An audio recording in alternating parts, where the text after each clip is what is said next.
Agent Alyx Bond. Prepare to enter Soviet Combine territory.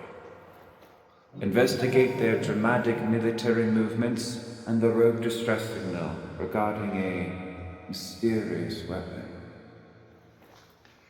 Good luck, Bond. You'll need it. In the game Runway, I was responsible for all the dialogue lines. This meant I got to direct the actors and write the lines, and I also coded all the audio. This is how I did it. The game was largely already made. We already had the encounters and combat and puzzles already there. They just needed dialogue lines. To create dialogue lines, we need a storyboard. So I created this storyboard based on the puzzles we had and the future levels we were planning, and then I shared the storyboard with the team to make sure that we're all on the same page moving forward. After I got the green light from the team, I could make the script, and the script would now allow me to make the audio. The script coordinates across disciplines for voice actors, game designers, and audio designers. It had to be totally inclusive of information for everybody all in one place, well maintained, and even tracking our updates as we go. And here is the script. The first column tells us the character who is speaking, the next column is the line they are speaking, the third column is the context of the line for things like loud music or combat or player interactions. The column for acting attitude is simple stuff like happy, stressed, excited. The next column, desired effect, helps us remember what the voice line accomplishes in the game for things like player guidance or world building or adrenaline kick. The VMAP column tells us which map the dialogue is in.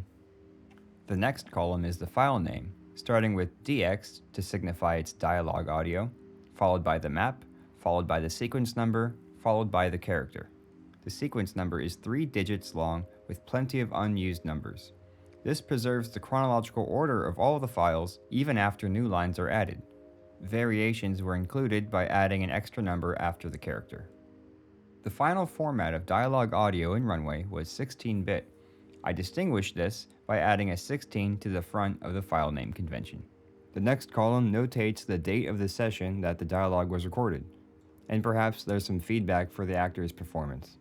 The next column, mocap, is for any animations or mocap the dialogue uses, and the last column, VMAP implementation notes, is for anything inside the game engine I need to know. For example, the Overwatch character was always spatialized with entities around the map, usually around combined structures. But 008 was never spatialized. I had to organize these entities differently.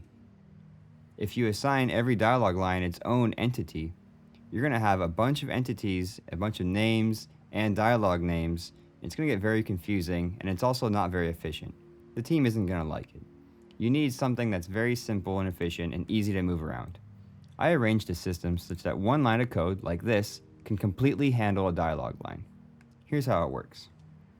It targets this entity, sends it this value, and this value right here is the name of a dialogue line in my voice acting sheet. So it's very easy to understand what line's being sent here. This target entity I haven't explained yet.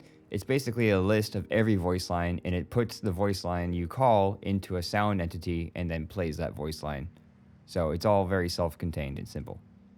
I also arranged for special dialogue based on player interaction by disabling the code for ordinary lines and enabling the code for special lines.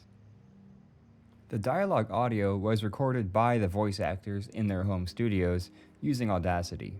I guided them on the Audacity workflow, which would also provide the deliverables in my preferred format, which is mono and chronologically ordered, and including silence for denoise.